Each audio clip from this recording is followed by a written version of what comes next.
live selling ko, na pag-aaral ko yung mga anak ko sa magagandang eskwelahan. Viral ngayon sa social media ang pagtalak ng dating kapuso actress na si Iwa Moto, ang isang netizen na nagkomento sa kanyang pagla-live selling.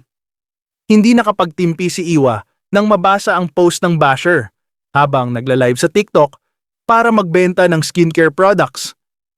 Isang netizen ang nag-share ng naturang video sa Reddit kung saan galit na pinangaralan ni Iwa ang nagkomentong social media user sa pagiging online seller niya. Sa inang netizen, hindi ba nabubuli mga kids sa school na nagtitinda kayo sa TikTok? Feeling ng dating actress ay minaliit ng basher ang trabaho ng mga nagla-live selling.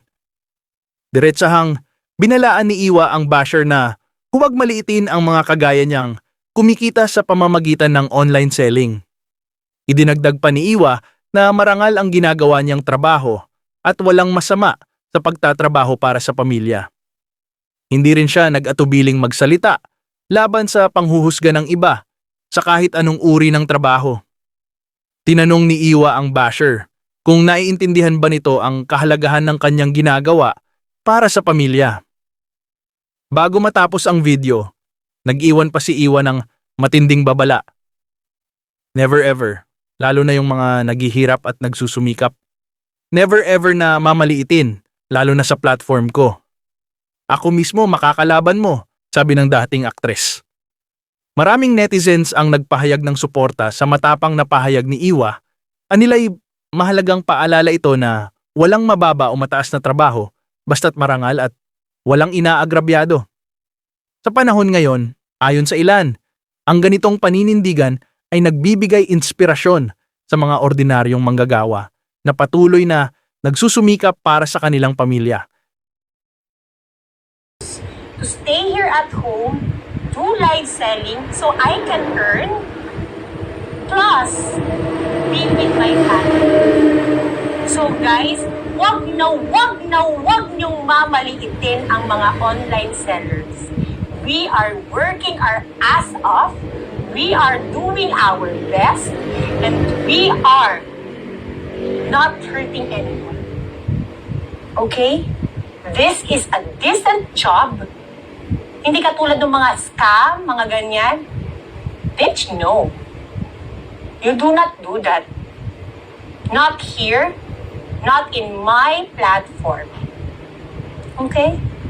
So go to Pluto. Never underestimate any job. Any job. Mapa-janitor, kahit na ano yan. Punyeta, mga nagaan. Marangal na trabaho to. Okay?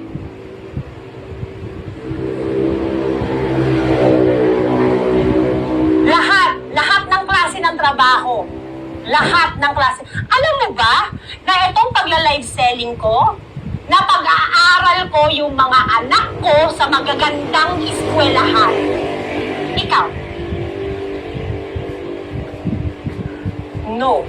Lahat ng trabaho na tama, na marangal, wag niyong mamaliitin. Maliit man yan o malaki. Ako guys, ako nung artista ako, I can attest lahat. Mula makeup artist, mula sa tagabuhat ng bag, mula sa ano, nakilala ko yung mga tao. Okay? Never, ever, lalo na yung mga naghihirap, lalo na yung nagsusumikap, never, ever gawin na maliitin, lalo na sa platform ko. Ako mismo makakalaban mo. Okay.